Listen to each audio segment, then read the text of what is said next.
Om Shanti. Every soul comes into this world with a story not just of living, but of becoming. This is the journey of a soul who moved from comfort to commitment, from self to service. This is the story of B.K. Sister Meera. Born into a Sindhi family, her childhood was filled with color, celebration, and comfort. Life was expressive and vibrant, where fashion, food, and films were a part of everyday conversations. Everything was present, everything felt complete. And yet, somewhere within, a silent question lived. Is there something more to life? She was thoughtful and observant, a perfectionist by nature. She believed in doing everything the right way and often expected the same from others. There was clarity in her actions, but also a quiet search within her soul. Life, however, had a different plan waiting for her. Then came a turning point, not loud, not dramatic, but deeply transformational. It was a call from within, something subtle yet powerful, that gently guided her towards a new direction.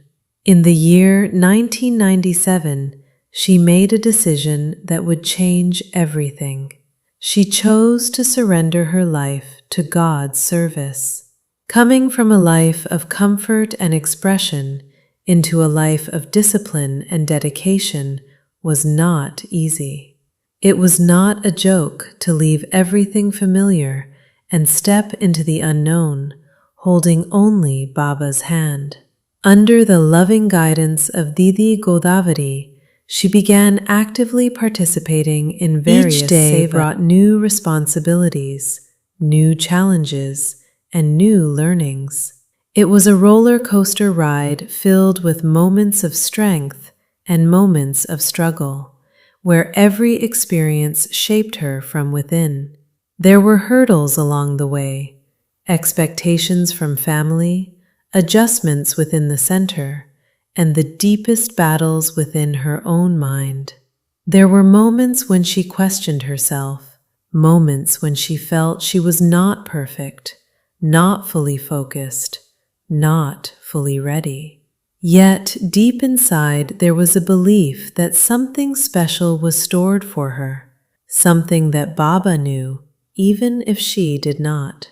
She was not an expert and did not begin with extraordinary skills, but she had sincerity, and that sincerity became her strength. Baba became her teacher, guiding her at every step, teaching her at every turn. Slowly and gently, she was shaped into a life she had never imagined for herself. Being a perfectionist, she once focused on what was lacking, often becoming critical in her approach. But Baba's teachings transformed her vision. She began to see Visheshata, the uniqueness in every soul. This shift changed everything. Instead of correcting people, she began empowering them. Instead of highlighting weaknesses, she started discovering strengths. With this new vision, many souls came forward, many hands joined, many hearts opened. Together they served, they created, and they achieved. Through unity, dedication, and purity, they crossed many milestones for the Brahmakumaris Mulund subzone. Each seva was not just an activity, but an offering, a form of worship. With time, duty transformed into devotion, and effort transformed into love. She rediscovered her true identity, not just as a role she played, but as a soul, a child of God. Today, she stands not as someone who achieved, but as someone who was carried by God's love, His patience, and His unwavering faith in her. She continues to serve through her time, her energy, and every breath, guiding souls, inspiring change, and walking with others as a fellow traveler on this journey. With a heart full of gratitude, she thanks her parents, her family, and her spiritual family for their patience, their support, and their belief in her through every phase of life. And today, she says with humility, I stand before you not as a teacher, but as a student of God, a soul who simply held his hand and allowed him to write my story. Om Shanti.